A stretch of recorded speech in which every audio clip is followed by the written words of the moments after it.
Good morning, students. In previous class, we have learned and we have discussed about the meaning of social responsibility and the reasons why the businessmen should contribute in the social responsibility. So we have concluded that the primary level, the main objective of every business is to earn a profit. But if we talk about the secondary level, the secondary objective, it should be to contribute in the social responsibilities or to do social welfare. भले ही हर businessman का primary objective earning profit क्यों ना हो, लेकिन secondary objective की जब हम बात करते हैं तो हर बिजनेसमैन को सोशल रिस्पॉन्सिबिलिटीज़ में कंट्रीब्यूट करना चाहिए, सोशल वेलफेयर करना चाहिए। क्यों? ताकि उनकी गुडविल, उनकी रेपुटेशन मार्केट में in the eyes of customers, in the eyes of workers maintain रहे, प्लस मार्केट में वो लॉन्ग टाइम के लिए रन कर सकें, लॉन्गर पीरियड ऑफ टाइम के लिए रन कर सकें। इसके लिए उनको सोशल रिस्पॉन्सिबिलिटीज़ मीन्स प्रॉफिट और दूसरी तरफ सोशल रिस्पॉन्सिबिलिटीज़, ये दोनों ही ऑब्जेक्टिव को लेकर हर बिजनेसमैन को ये फुलफ़िल करना चाहिए। तो ये तो हो गई हमारी इंट्रोडक्शन जो हमने ऑलरेडी आपको बताया हुआ है, ये उसकी बेसिस पे था। Next we have reality of social responsibilities. कह रहे हैं कुछ ऐसे रीजंस हैं जिनकी वजह से, कुछ ऐसे फैक्टर्स हैं जिनकी वजह से जो एक बिजनेसमैन को फोर्स करते हैं कि वो सोशल रिस्पॉन्सिबिलिटीज़ में कंट्रीब्यूट करें। कुछ ऐसे फैक्टर्स, कुछ ऐसे रीजंस हैं। Let's see what are these reasons. The very first we have threat of public regulation. Threat of public regulation में ये कह रहे हैं कि हर गवर्नमेंट अपनी सोसाइटी, अपनी कम्युनिटी की वेलफेयर के लिए वर्क करती है। वो हर वो काम करती है जो सोसाइटी और कम्युनिटी के वेलफेयर के लिए हो। तो ऐसे में जो बिजनेस फर्म्स हैं, अगर वो इर्रेस्पॉन्सिबल वे में वर्क करती हैं, मीन्स गवर्नमेंट का वर्क है to protect the interest of the people, to protect the interest of the public. अगर ऐसे में कोई बिजनेस फर्म या कोई कंपनी ओनर अगर पब्लिक को या सोसाइटी को चीट करता है, इट मीन्स इर्रेस्पॉन्सिबल मैनर में उनसे बिहेव करता है, तो उनके लिए उनके अगेंस्ट एक्शन होगा। गवर्नमेंट बिजनेसमैन या फर्म्स के अगेंस्ट उसका एक्शन लेंगी। Here you can see that whenever business firms are behaving in a socially responsible manner, action is taken to regulate their activities and safeguard the interest of the people. अगर ऐसे में कोई business firms, कोई company owner public या society के against कोई ऐसा irresponsible manner, कोई ऐसा वर्क करती है जो सोसाइटी या कम्युनिटी के अगेंस्ट है, means the adulteration work, the black marketing, है ना, these all are under this category. तो ऐसा कोई वर्क अगर कोई बिजनेस फर्म करती है तो गवर्नमेंट उस बिजनेस फर्म या कंपनी ओनर के अगेंस्ट एक्शन टेकन करेगी। They government will take action against the business firm if the business firm will do these adulteration or black marketing or any irresponsible work। तो ये सारी वजह हैं जो social responsibilities के लिए एक बिजनेसमैन को फोर्स करती हैं कि वो सोशल रिस्पॉन्सिबिलिटीज़ में कंट्रीब्यूट करें। ये जो थ्रेट मीन्स क्या है, ये जो डर है कि गवर्नमेंट कब हमारे बिजनेस के अगेंस्ट एक्शन ले ले। अगर हमने कुछ गलत किया तो गवर्नमेंट पब्लिक के या सोसाइटी के इंटरेस्ट को प्रोटेक्ट करने के लिए गवर्नमेंट है, हम कुछ गलत करेंगे तो गवर्नमेंट हमारे अगेंस्ट एक्शन लेगी। तो ये जो डर है यही सोशल रिस्पॉन्सिबिलिटीज़ को करने के लिए फोर्स करता है हर बिजनेस में। Okay, next is pressure of labour movements. Here, nowadays, even labor in our country is getting organized and they are far more educated. Labor movements also force the business enterprises to take care of welfare of labor and reward them for their efficiency. Heading में ही आपने अगर देखा होगा तो लिखा है pressure of labour movements, labour movements means कि आप आजकल सब जान रहे हैं कि आजकल के जो लेबर्स या आजकल के जो वर्कर्स हैं वो पहले के कंपैरिजन अब एजुकेट हो गए।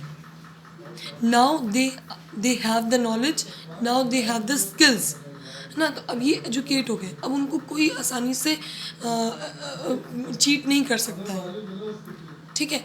तो ऐसा नहीं है कि आप उनसे वर्क ज़्यादा लें, वेजेस कम दें, प्रॉपरली ना वर्क कर रहे हैं तो उनको सैलरी ना दें, ऐसा नहीं है, उनको आप चीट नहीं कर सकते। अगर ऐसा होगा तो क्या करेंगे, लेबर को ज़्यादा टाइम नहीं लगता है एक जगह से दूसरी जगह मूव होने में। दूसरी जगह जाएंगे, उनको अच्छा वेजेस मिलेगा, उनको अच्छी वर्किंग कंडीशंस मिलेंगी, अच्छा इंसेंटिव्स मिलेगा, वो वहाँ वर्क करेंगे। तो ये डर कि जी हम हमारे बिजनेस से ये जो लेबर मूवमेंट हो रहा है, एक जगह से दूसरी जगह लेबर जो मूव कर रहे हैं, दूसरी जगह जा रहे हैं, क्योंकि वो अब एजुकेट हो गए हैं, now they have the skills. तो इसलिए ये वजह भी है सोशल रिस्पॉन्सिबिलिटीज़ को करने का। उनकी क्या है रिस्पॉन्सिबिलिटी वर्कर्स या लेबर के अगेंस्ट, कि उनको टाइमली वेजेस दें, उनको प्रॉपरली इंसेंटिव्स दें, रिवॉर्ड दें। अगर कोई अच्छा टास्क कंप्लीट करने के बाद एफिशिएंटली वर्क करता है तो उनको रिवॉर्ड दें, ठीक है। तो ये है, अगर लेबर हमारी कंपनी हमारे बिजनेस को छोड़ के चले जाएंगे, दूसरी कंपनी या फर्म ज्वाइन कर लेंगे, तो क्या होगा। इस चीज़ का डर सोशल रिस्पॉन्सिबिलिटीज़ को करने का फोर्स करता है। Next is impact of consumer consciousness. आजकल सबको पता है कि कंज्यूमर, आजकल के कस्टमर बहुत कॉन्शियस हो गए हैं। मतलब कस्टमर को भी आजकल के टाइम पे आप ज़्यादा एमआरपी या किसी भी चीज़ में करके आप उसको चीट नहीं कर सकते under the consumer protection act. तो गवर्नमेंट ने इसीलिए एक्ट बनाया है ताकि कोई बिजनेस फर्म, कोई कंपनी ओनर उनको चीट ना कर सके। और आजकल के तो कस्टमर वैसे भी बहुत होशियार हैं। Now you can hear this, development of mass media education has made consumers aware of their rights. In present day market, the customer is considered as a king. So even business organizations have started following customer oriented policies. आजकल के जो customers हैं उनको उनकी क्या rights हैं, उनके हक हैं, उनको पता है, उनको आप चीट नहीं कर सकते हैं। आजकल की मार्केट में क्या है, कस्टमर पूरे मार्केट को होल्ड किया हुआ है, वो किंग है। किंग, यहाँ हम किंग का वर्ड क्यों इस्तेमाल कर रहे हैं, क्योंकि जैसी उनकी नीड है, जैसी उनकी डिमांड है, जैसे उनके प्रेफरेंस है, हम उसी हिसाब से प्रोडक्ट को प्रोड्यूस करते हैं। उनकी नीड और उनकी डिमांड का ख्याल रखना होता है अगर अपने प्रोडक्ट को बेचना है तो, ठीक है। इसीलिए यहाँ हम कस्टमर के लिए as a king word use कर रहे हैं। तो उनके अकॉर्डिंग अगर आप प्रोडक्ट नहीं प्रोड्यूस करते हैं, उनकी, क्योंकि they all are the part of community, they all are the part of society, अगर उनके हिसाब से उनकी वेलफेयर के लिए वर्क आप नहीं करेंगे तो क्या होगा, वो आपके प्रोडक्ट, आपके बिजनेस के प्रोडक्ट में इंटरेस्टेड ही नहीं होंगे, दूसरे किसी बिजनेस या फर्म या कंपनी में प्रोडक्ट पे स्विच ओवर कर जाएंगे। तो ये है कि कस्टमर भी आजकल के होशियार हो गए। हम ही लोग को देख लीजिए, हम लोग को कोई ज़्यादा चार्ज करता है प्राइस, नहीं भाई ऐसा, इसका तो इतना नहीं होता है, इसका तो इतना ही होता है, आप ज़्यादा ले रहे हैं, ये वर्ड बोलते हैं कि नहीं कि आप मुझसे ज़्यादा ले रहे हैं, नहीं ऐसा तो नहीं होता है। तो ये क्या है, आप आज के टाइम पे हम सारे कस्टमर्स हम अवेयर हो चुके हैं कि what are the rights. Next is development of social standard for business. Development of social standard for business, कह रहे हैं कि बिजनेस में अब आजकल अर्निंग प्रॉफिट मीन्स जो हमारा प्राइमरी ऑब्जेक्टिव था, वो कहीं ना कहीं उसके साथ साथ economic activity means earning profit के साथ साथ हमारे जो सोशल स्टैंडर्ड्स हैं उनमें भी डेवलपमेंट आ गया है। डेवलपमेंट मीन्स कि अब इकोनॉमिक एक्टिविटी मीन्स जिसको हम अर्निंग प्रॉफिट कह रहे हैं, उसके साथ साथ हमें सोशल ऑब्लिगेशंस को भी फुलफ़िल करना होगा। सोशल ऑब्लिगेशंस मीन्स कि to fulfil the needs of the customers, to fulfil the demands of the society. अब जो सोसाइटी चाहती है, जो कम्युनिटी चाहती है, जो कस्टमर हमारा चाहता है, उसके हिसाब से हमको प्रोड्यूस करना होगा। हमें सोसाइटी में के जो मेंबर्स हैं उनसे भी इंटरैक्ट होना पड़ेगा। ऐसा नहीं है कि हम एक जगह पे बैठ गए, प्रोड्यूस किया, उसके बाद कस्टमर को बेचा और प्रॉफिट अर्न कर लिया। हमें उनके इंटरैक्ट करना होगा। ये फीडबैक फॉर्म क्यों भराए जाते हैं, क्वेश्चनर क्यों भरवाया जाता है, देखा होगा आपने बड़ी बड़ी कंपनी के या प्रोडक्ट्स की जो नहीं होते हैं वो फीडबैक फॉर्म लेते हैं। फीडबैक फॉर्म से ये इसीलिए होता है कि हम आपकी राय लेना चाहते हैं कि आपकी क्या राय है, आपकी क्या हमारे प्रोडक्ट को लेकर क्या उसके सजेशंस हैं या क्या एडवाइस है। या कभी कभी ऐसा होता है कि एक प्रोडक्ट को हम और कैसे इम्प्रूव कर सकते हैं, आप हमको एडवाइस दीजिए। ये कस्टमर से अक्सर पूछा जाता है, एडवाइस फॉर्म या सजेशन फॉर्म फिल करवाया जाता है। तो ये क्या है, सोसाइटी को भी हम इंक्लूड करके चल रहे हैं, उनको भी लेकर साथ में चल रहे हैं, उनसे हम इंटरैक्ट कर रहे हैं, उनसे एडवाइस मांग रहे हैं। तो ये है हमारे सोशल स्टैंडर्ड में चेंजेस। ये तभी हम कर पाएंगे if we contribute in a social responsibilities. Next is development of business education. Educated and professional businessmen prefer to perform social obligation. Educated persons as consumers, investors, employees, or owners have become more sensitive towards social issues. वही अभी जो हमने previous आपको point में बताया कि आजकल के जो कस्टमर्स, इन्वेस्टर्स, एम्प्लॉयज़ जो हमारे बिजनेस से कहीं ना कहीं डायरेक्टली या इनडायरेक्टली जुड़े हुए हैं। इन्वेस्टर्स हमारे बिजनेस में इन्वेस्ट करेंगे, एम्प्लॉयज़ हमारे बिजनेस में वर्क करेंगे, कंज्यूमर्स जिनके लिए हम प्रोडक्ट प्रोड्यूस कर रहे हैं, और या फिर ओनर्स, वो अब एजुकेटेड हो गए हैं, सेंसिटिव हो गए हैं। सोशल इश्यूज़ का मतलब इनको पता है, उनको पता है कि अगर सोसाइटी को लेकर बिजनेस ओनर या बिजनेस में नहीं चलते हैं तो उसके क्या रिएक्शन है, हमारे पास क्या राइट है कि हम उनके अगेंस्ट उनको यूज़ कर सकें। ठीक है, कस्टमर, हाँ, तो ये कस्टमर्स, इन्वेस्टर्स, एम्प्लॉयज़, ओनर्स, ये सब अब एजुकेटेड हो गए हैं और इनको पता है कि what is the business education. Business education में अब डेवलपमेंट आ रहा है। बिजनेस एजुकेशन मीन्स कि the education which teach you how to do the business. It not only includes to earn profit, it includes all the parts, all the sections of the business. Means कि earning profit है तो society के obligations, social issues को भी लेके चलना है, social welfare भी लेकर चलना है, कस्टमर को भी लेके चलना है, एम्प्लॉयज़ को भी लेके चलना है, वर्कर्स को भी लेके चलना है, मशीन में इम्प्रूवमेंट भी करना है, टाइम टू टाइम अपडेट भी करना है। This is called business education.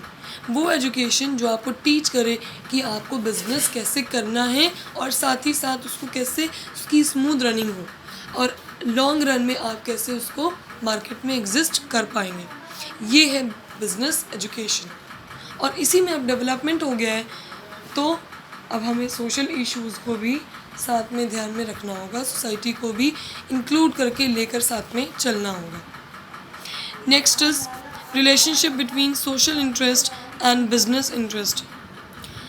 Social interest और बिजनेस इंटरेस्ट का कहने का मतलब है कि वो इंटरेस्ट जिसमें सोसाइटी, जिसमें कस्टमर इंक्लूड हो, जिसमें उनका इंटरेस्ट, जिसमें सोसाइटी, हमारी कम्युनिटी इंक्लूड हो।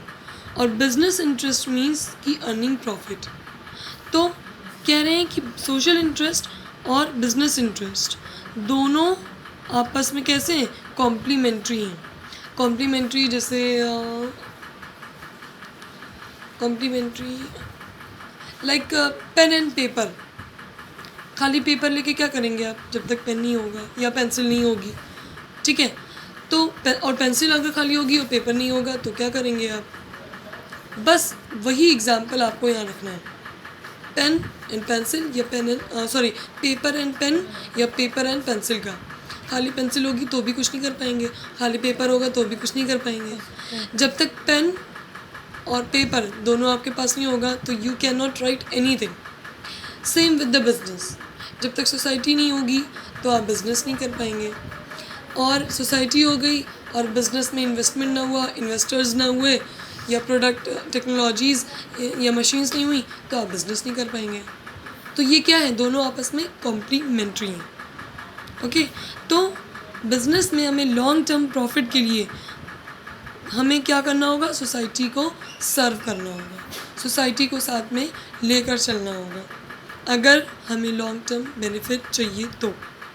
हमें बेटर सोसाइटी में को more business opportunities available in better society. एक अच्छी सोसाइटी के लिए अगर हम चाहते हैं कि हमारे बिजनेस वर्कर्स, हमारे बिजनेस कस्टमर्स एक बेटर वे में हो, तो हमको उस सोसाइटी के लिए कुछ करना होगा, उनको सर्व करना होगा। क्यों? क्योंकि ये सब लोग कहाँ से आ रहे हैं? सोसाइटी से तो आ रहे हैं। तो अगर सोशल इंटरेस्ट लेके चलें और बिज़नेस को छोड़ दें तो we can not do business. खाली बिज़नेस को लेके चलें, सोशल इंटरेस्ट छोड़ दें तो उस केस में भी हम बिज़नेस नहीं कर सकते। सोशल इंटरेस्ट, बिज़नेस इंटरेस्ट ये दोनों साथ में होगा तो we can do business in a long term and we can earn long term profit. Okay. Next and the last point is development of professional managerial class. Development of professional managerial class ये कहते हैं कि आजकल अब आज के time पे present scenario में हमने ओनरशिप और मैनेजमेंट दोनों को अलग अलग कर दिया है। क्यों? क्योंकि जो प्रोफेशनल मैनेजर्स हैं जो मैनेजमेंट का वर्क करेंगे, these are called professional managers. जो ओनर्स होंगे, जो ओनर मैनेजर्स होंगे वो ओनरशिप का वर्क करेंगे, जो ओनर्स होंगे कंपनी के या फैक्ट्री या फर्म्स के। तो यहाँ हमने ओनरशिप और मैनेजमेंट दोनों को अलग अलग बांट दिया है, सेपरेट कर दिया है। क्यों? क्योंकि प्रोफेशनल मैनेजर्स और ओनर मैनेजर्स दोनों के अलग अलग एटीट्यूड होते हैं। एटीट्यूड इन द सेंस कि प्रोफेशनल मैनेजर्स जो होगा वो कई सारी स्किल्स को, कई सारे मल्टीपल गोल्स को लेकर चलता है। सिर्फ यही नहीं कि हमको प्रॉफिट मैक्सिमाइज़ करना है या प्रॉफिट अर्न करना है, या जो हमने अर्न किया उसको और मैक्सिमाइज़ करना है और इंक्रीज़ करना है। प्रोफेशनल मैनेजर्स हर पार्ट को, हर फील्ड को के गोल्स को लेकर चलता है। उनके पास मल्टीपल गोल्स होते हैं, सोसाइटी भी खुश रहे, कस्टमर भी खुश रहे, उनकी डिमांड भी, वो गोल भी हमारा कंप्लीट हो जाए, टास्क भी हमारा कंप्लीट हो जाए, ये वर्क होता है प्रोफेशनल मैनेजर्स का। लेकिन जो ओनर मैनेजर्स होंगे, ओनर मैनेजर्स मीन्स जो ओनर होंगे कंपनी के या फर्म्स के, उनको तो सिर्फ प्रॉफिट से मतलब है। तो उनका मेन गोल या मेन टास्क क्या रहेगा? टू अर्न प्रॉफिट और टू मैक्सिमाइज द प्रॉफिट। तो इसलिए यहाँ हमने ओनरशिप और मैनेजमेंट को अलग रखा। अब जो प्रोफेशनल मैनेजर्स हैं वो सोसाइटी और ये हमारा अर्निंग प्रॉफिट दोनों के ऑब्जेक्टिव को लेकर चलेंगे। तो अब आपने देखे यहाँ 7 पॉइंट्स ऐसे थे जो एक बिजनेसमैन को फोर्स करते हैं, या वो ऐसे फैक्टर्स जो फोर्स करते हैं बिजनेसमैन को कि to do the social responsibilities, to contribute in a social responsibilities. तो ये आपके 7 पॉइंट्स हैं। नेक्स्ट हमारा नेक्स्ट टॉपिक है हमारा social responsibility towards different interest groups. अब देखिए अभी टॉपिक तो काफ़ी लंबा है, ये देखिए इधर साइड तक पूरा गया है। टॉपिक काफ़ी लेंदी है, लेकिन इन शॉर्ट अभी हम आपको थोड़ा सा इंट्रो देते हैं, उसके बाद नेक्स्ट क्लास में हम इसका डिस्कशन करेंगे। Social responsibility towards different interest group में ये कह रहे हैं कि अलग अलग जो इंटरेस्ट ग्रुप बने, अलग अलग जो ग्रुप्स हैं, मीन्स कम्युनिटी, कस्टमर के एक बिज़नेस की या एक बिजनेसमैन की कस्टमर के लिए, कंज्यूमर के टूवर्ड्स क्या रिस्पॉन्सिबिलिटीज़ हैं, या इधर पॉइंट में हम पढ़ेंगे कि एक ओनर्स, शेयर होल्डर्स या इन्वेस्टर्स के लिए बिज़नेस की क्या रिस्पॉन्सिबिलिटी है, फिर एक गवर्नमेंट के टूवर्ड्स क्या रिस्पॉन्सिबिलिटी है, कम्युनिटी के टूवर्ड्स क्या रिस्पॉन्सिबिलिटी है, सप्लायर के टूवर्ड्स क्या रिस्पॉन्सिबिलिटीज़ हैं। तो ये अलग अलग डिफरेंट ग्रुप्स हैं जिनके लिए एक बिज़नेस की या बिजनेसमैन की क्या रिस्पॉन्सिबिलिटीज़ होती हैं, वो अलग अलग हेडिंग वाइज, पॉइंट वाइज हम देखेंगे। Towards consumer, towards shareholders, towards suppliers, towards community, towards government, towards employees, अलग अलग यहाँ आप देखेंगे। अच्छा, मेन थिंग इज़ दैट कि you have to prepare for it, means कि अक्सर ये क्वेश्चंस आते हैं, पूरा तो नहीं पूछेगा, ये बोलेगा कि write the social, what are the social responsibilities of a business towards community या टूवर्ड्स कंज्यूमर, किसी 2 के बारे में, 3 के बारे में पूछेगा। या ऐसे पूछ सकता है कि write the social responsibilities of a different interest group. अगर इन शॉर्ट सब के बारे में पूछ ले, तो अब आपको जब सबके बारे में पूछना है और 6 पॉइंट्स आपको करने का बार, तो 2-2, 3-3 इन पॉइंट में सिर्फ लिख दीजिएगा, जैसे यहाँ पर आप देख रहे हैं ये अलग अलग। ठीक, इन्हीं में से पॉइंट्स को कर दीजिएगा। लेकिन अगर लॉन्ग में आता है और कोई एक या दो आपसे पूछा जाता है, तो फिर आप इस पॉइंट को लिखने के बाद क्या करेंगे, उसको एक्सप्लेन करेंगे। जनरली यही होता है कि what are the social responsibilities towards this group, या शॉर्ट में आया कि write the social responsibilities towards different interest groups, सब के बारे में पूछ लेता है। तब आप सिर्फ ये पॉइंट्स लिखेंगे जो आपको उस टाइम याद रहें। ठीक, तो ये फर्स्ट ये है आपका responsibilities of business towards consumers. जैसे अगर आप बुक को अभी हम नहीं भी देखें, इसको इनके पॉइंट्स अगर हम नहीं भी देखें, तो आपके ओन पॉइंट्स क्या हैं। एक बिजनेसमैन का या एक बिज़नेस का कस्टमर के टूवर्ड्स क्या रिस्पॉन्सिबिलिटीज़ वो हैं, यही कि उनको रीज़नेबल प्राइस पे, रीज़नेबल रेट पे उनको प्रोडक्ट अवेलेबल करवाएं, उनकी डिमांड उनकी नीड के अकॉर्डिंग प्रोडक्ट अवेलेबल करवाएं। जिस तरह के प्रोडक्ट में वो चेंजेस चाह रहे हैं, उन चेंजेस को करके वो प्रोडक्ट को फिर से अवेलेबल करवाएं। ऑल टाइम उनको स्टोरेज वेयर हाउसिंग की फैसिलिटी प्रोवाइड करवाएं।